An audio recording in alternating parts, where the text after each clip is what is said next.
It is extremely influential on the Supreme Court in that, circuit courts in other parts of the United States, like the Ninth Circuit, the Seventh Circuit, Ninth Circuit being California, Seventh Circuit being Illinois, and Fourth Circuit down in Maryland, they have consistently found that even in light of Bruin, that these quote unquote assault weapon bans are somehow consistent with the Second Amendment.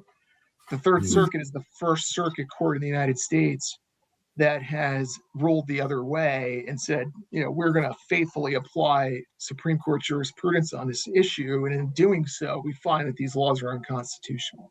Mm-hmm. Wow. There are a couple other terms maybe our audience would like to know about before we're moving along. We've got maybe 8 to 10 minutes left. There are a couple other terms we wanted to talk about. Suppressors? Yep. What is this? Can you give us 2 or 3 lines on what is the law regarding suppressors? What is that? Sure. So a suppressor is an attachment to a firearm that reduces the report of the firearm. Now, again, this is another term and another, the other side would typically refer to those as silencers.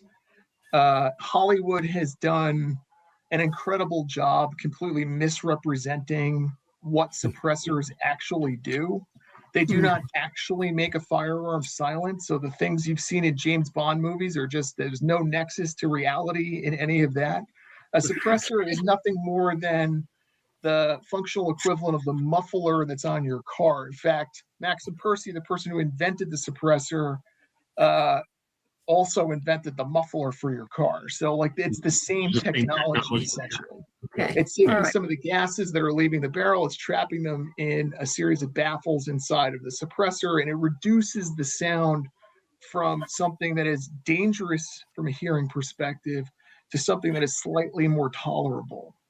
But it certainly doesn't make them silent. It's not a weapon that's used by assassins or whatever Hollywood wants to portray these things as. Suppressors are illegal in 42 states in the United States. There's over 6 million suppressors in circulation. Hunters use suppressors across the United States. For many of us hunting in the field, you're not going to put ear protection on while you're hunting because you're obviously attempting to maintain a high degree of situational awareness so that you can, track and monitor game that you're hopefully going to take. So hunters don't typically use any hearing protection, but even exposure to the sound of a firearm, even once, does permanent damage. So the whole point of having a suppressor on is it functionally is a safety device more than anything. It makes using a firearm for any purpose safer. Nonetheless, New Jersey bans and restricts those as well. Oh, of course. We filed a federal lawsuit last year challenging New Jersey's restrictions on suppressors. And as you mentioned, just a few weeks ago in July, the Third Circuit struck down New Jersey's assault weapon ban.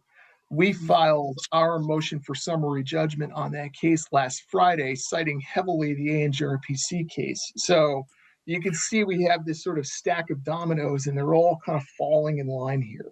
Right. That is in large part thanks to the fact that we have perhaps the perfect combination of things. And this is I think the sliver of hope that I can offer to gun owners across the state of New Jersey. We have an extremely anti-rights administration. We have an extremely anti-rights legislature, but nonetheless, we have one of the most favorable and conservative circuit courts in the United States.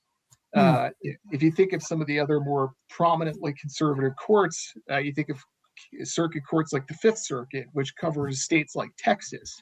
The problem there is that you have conservative judges in Texas, but they're not dealing with these issues very much because states like Texas just simply don't pass these laws. Yeah. Right.